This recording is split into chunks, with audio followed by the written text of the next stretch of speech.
2023 presidential election, debates over its credibility abound. A report by the United States Department of State says the outcome of the 2023 general election reflects the will of the people, despite widespread irregularities. This was contained in the 2023 Country Report on Human Rights Practices published by the Bureau of Democracy, Human Rights and Labor of the U.S. Department of State. And according to the report, many independent observers assessed the results of the presidential, legislative and governorship elections and concluded it reflected the will of the voters, despite reports of voter suppression and vote buying, campaigning at polling stations, lack of ballot secrecy, violence and intimidation. Gentlemen, what do you make of these reports? Well, it's what we've always told some of the delusional people going around and claiming that a candidate who did not come close to winning was the winner of the election. We can't blame people who have chosen to be delusional, but the election, the presidential election, in my view, reflected the wish of our people. In fact, I will rate the presidential election in terms of the way, the voting pattern. I will rate it better than the governorship election. That's an election in which the sitting government, the ruling party, lost 10 of its states. Yet you still say, it was massively rigged, this and that. Okay, what if that didn't happen? What would you say? People like Malam El-Rufai couldn't retain Kaduna State for the president. In fact, PDP so beat APC in Kaduna that APC was only able to win 2 local governments. And one of the biggest supporters of President Tinubu before the election, a man who fought even for power to shift, was El-Rufai. When it became clear that the then CBN governor and others like him wanted to use the Naira redesign to make life difficult for Nigerians, to make it difficult for people to even exercise their franchise, moving around, it was El-Rufai and co. He led other governors to go to court. But he couldn't keep his state. Yobe, since 1999, had never fallen to the PDP. Yobe fell to the PDP in that last election. You know, I'm telling you, 12 states. APC lost 12 states in the presidential election. They lost Plateau. They lost Lagos. Actually, you couldn't win Lagos. That's a state that he was governor for 8 years. And you still come and tell, massively rigged, this, that. So if the election were not to be rigged, APC lost Kebbi. As I predicted here, that the presidential election, APC would lose Kebbi and Sokoto. That was what happened. They lost those 2 key states. APC lost the home state of the president then, the sitting president, Katsina. The sitting president then, Buhari. APC lost it. That's to tell you that generally speaking, the presidential election reflected the wish of our people. No one will say that, there were no irregularities. We've not reached that point in our country when we have elections that are perfect, that will be, even June 12th, there were irregularities. I covered the June 12th election. I can report that even in Kano, there were irregularities. I witnessed irregularities. We've not reached that point. We've not matured up to that point that you can do an election that everybody will go to bed, convinced that people will not attempt to rig, convinced that everything will go according to plan. But at the end of the day, the desire of the people, the wish of the people has to prevail. And I can tell you, in that presidential election, the wish of the people prevailed. Yes, there was violence. there was a vote suppression and all that. It happens. It happens. Even the American election, you can't say it's perfect. So I think the Americans were spot on in this assessment of our election. Generally reflected the wish of our people, but it should have been conducted in a much better atmosphere. All right. And all that. All right, Adwale, APC says it does not need an external validation, while the LP and PDP have both expressed shock at that report. Well,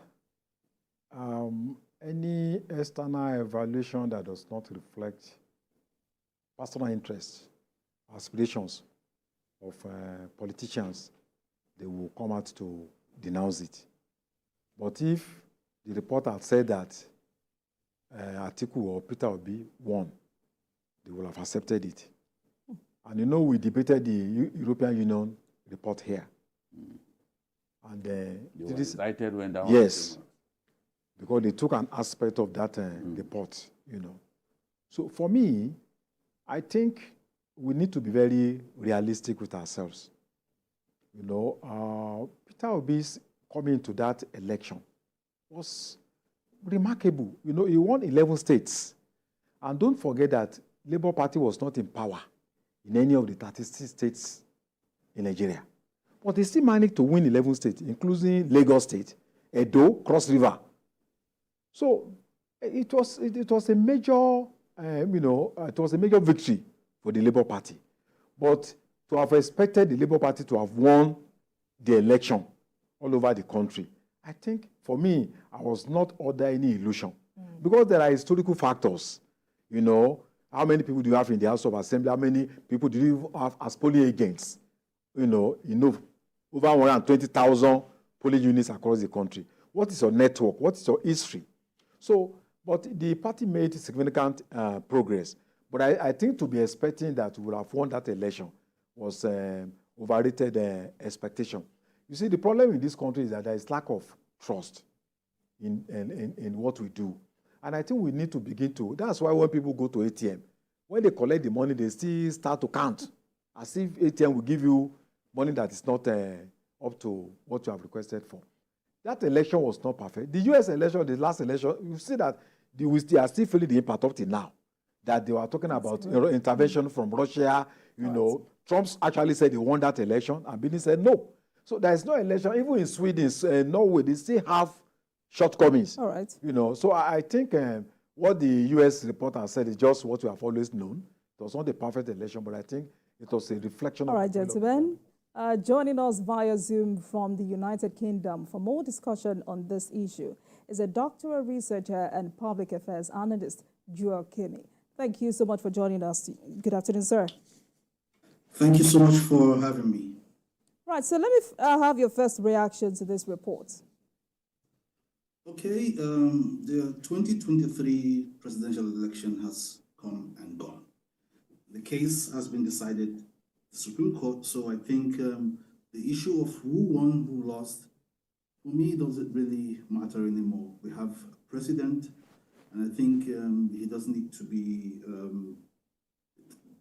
distracted from, delivering the dividends of democracy. But for me, I'll discuss the content of the reports. First, I will describe the US report as both controversial and contradicting itself.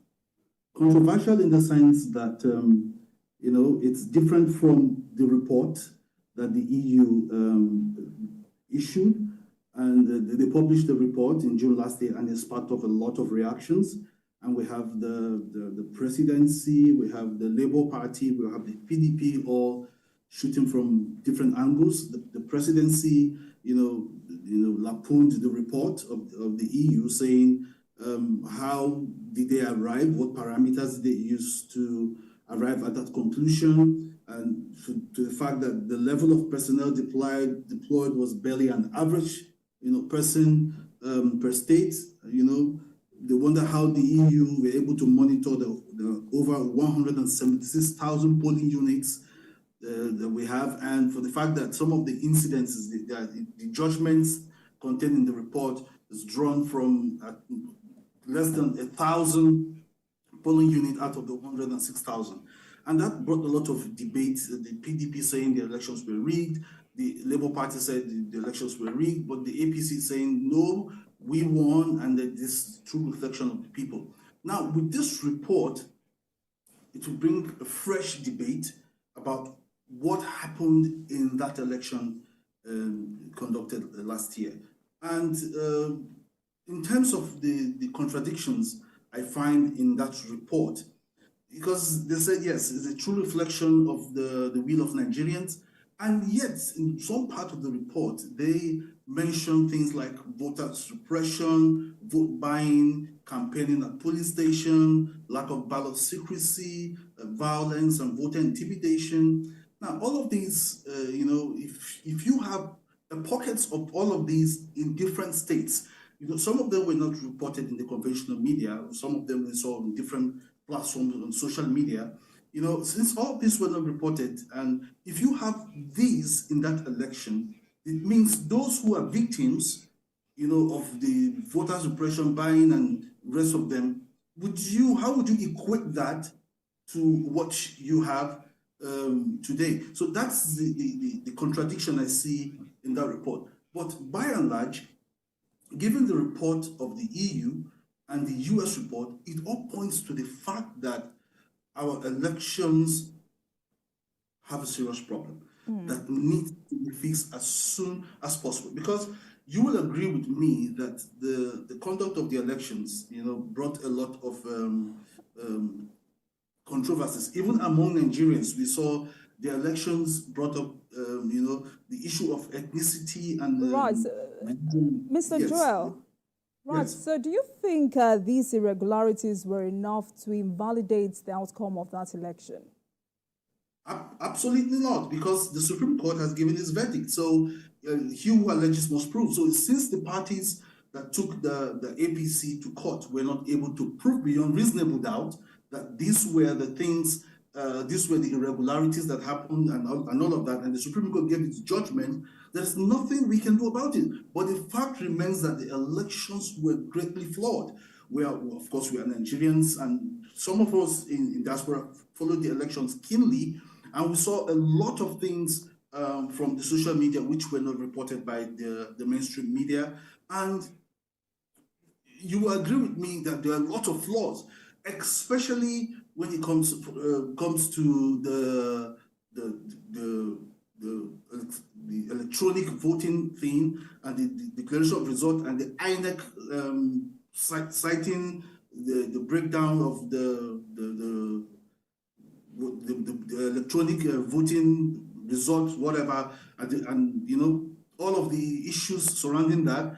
And we have not been told what really happened. What happened to the non-declaration of the result using the electronic means? So at the end of the day, the reports or no reports, because the EU observers, even the US observers, there's a limit to which they can go.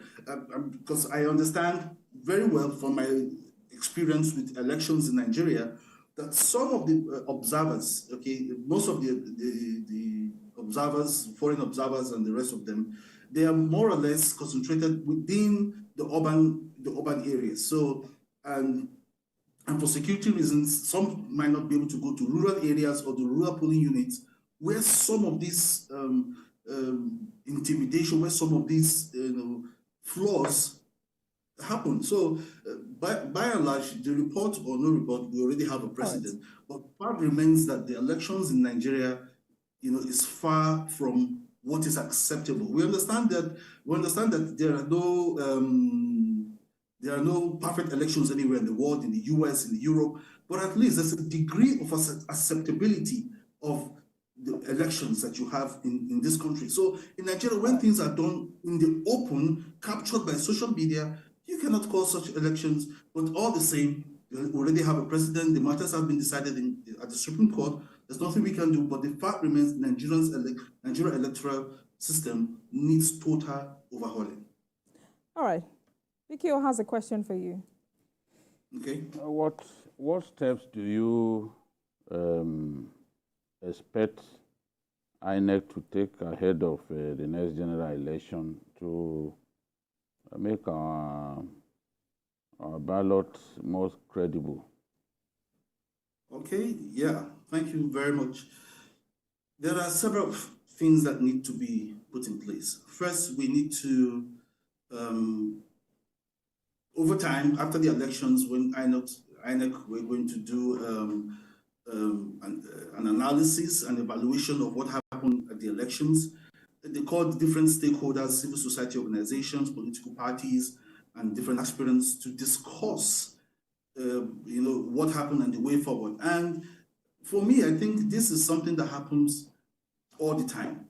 I think there's a need to get the real feedback from the people. I think the INEC need to conduct more or less a poll from the people, to get different opinion on how all the next elections will be credible. There are a lot of Nigerians blessed with a lot of professionals who will give in-depth ideas on how these can be done.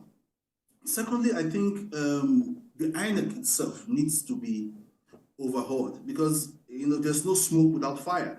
When people allege certain things about the personnel who work in INEC and how they try to undermine the functionality of INEC and to undermine the elections and all of that, I think INEC needs to look inward to find out who exactly are the bad eggs within the organization that we need to fish out. And INEC needs to get the system straight. How, if most of the elections malpractices and irregularities happen more within the rural areas or semi-urban areas, I think the INEC need to sit down and see that how do we ensure that not just within the urban cities, not just within the urban areas, the semi-urban areas, what do we need to do, okay, to ensure that the vote counts in these areas? Because we saw, on social media, it's even reported on different platforms, how people were given the 2 Indomie and just 2 packs of Indomie and salt or something like that to cast their vote. How, even if though it is captured in the electoral law, it's a punishable offense for vote buying, but people still engage in it, even openly, even in front of security agencies. So what do, INEC need to find out, what do we need to do to ensure that this vote buying thing is curtailed as much as possible, especially in rural areas? And we need to set up, this thing has been said several times, we need to set up electoral offenses tribunal or court or something like that, because where there are actions, there are no consequences. These things will always continue. People need to serve as deterrent so that subsequent elections will have, people will understand that when I break the law or when I engage in vote buying campaign at polling unit, intimidation and all of that, I will face certain consequences. So when people, are punished for these actions and these crimes, they will definitely, this will help the electoral system to get better in future. All right, Sadia. Yeah, you mentioned ethnic and religious factors, sometimes influencing Nigerian elections. What did you think can be done to get out of this trap? First, we need serious national reorientation. Sometimes I ask myself, where is the National Orientation Agency? A lot needs to be done to dissuade the minds of people, especially when it comes to elections, not to consider primordial sentiments like religion, ethnicity when it comes to voting. And since at this point something has gotten to a stage where it's almost irredeemable. What we need to do, I think we need to start from to reintroduce civic education in our schools, to tell people, to tell the generation that is coming up, to tell the children that are coming up, on the need for national unity, irrespective of religion or tribe. And I think that will help to instill some sort of national values on the children that are coming up now, so that when they grow up to reach our level, and when it comes to elections, tribe, religion, religious sentiments will not be the order of the day. We've seen how leadership has turned up in this country, especially at some states and all of that, where primordial sentiments were used to choose leaders, and then how it has turned out, how the people have become impoverished the more. So we need to, the National Orientation Agency needs to really start a massive campaign, because in the 2023 election, you and I agree the National Orientation Agency didn't do much when it comes to this aspect of the national life. Maybe they tried to tell people about not to engage in electoral violence, to go out to vote, and if you want to stay back and see, of course, all right. Very, very fantastic. But we need to start dissuading the minds of people against ethnicity and religion when it comes to issues as sensitive as elections in Nigeria. All right, then. It's been an interesting conversation with you. Thank you so much for joining us this afternoon. We've been speaking with doctoral researcher and public affairs analyst Joe Kemi. Thank you so much for your time with us on Journalist Hangout on Sunday. Thank you. Much for having me. Gentlemen, what do you make of the submission? Adeoye? Well, I think he raised very important, valid points, especially on the shortcomings relating to the election. There were irregularities, no doubt about that. But also when we are talking about irregularities, even bribing of voters, it happened. And not just on election day, but even prior the election, in terms of when they were having their primaries and all that. But these things should not be pinned to one particular party. When you are talking about irregularities, it happened, as you tell, with all the political parties, But I think the issue is that those things were not substantial enough, to the extent that they will have altered the outcome of that election. All right. Vicky, your final take. Yeah, I think we will still continue this debate many years after the election. Those who do not agree that the man who is the president today won the election, no matter the argument that anybody brings up, they will still insist that it's their own candidate that won. Yet they could not prove all of the claims that they made before the tribunals. In fact, one of the judges famously said, "Did you expect us to go and be shopping for evidence for you in the marketplace?" So this is the thing. Nigerians, they make elections emotive issues. They see elections as a do or die affair, and people take positions, even when they are clear that in their hearts that the positions that they've taken is wrong. They will still take such positions and make the world believe that they are making sense. The election has come and gone. A winner emerged. The winner went through the judicial process and trounced the people who accused him of not winning fairly. And as I've said, given the way that election went and the fact that the ruling party was defeated on its own turf in many states, in my view, it reflected the wish of our people, and that is what matters the most. All right, gentlemen, let's talk sport.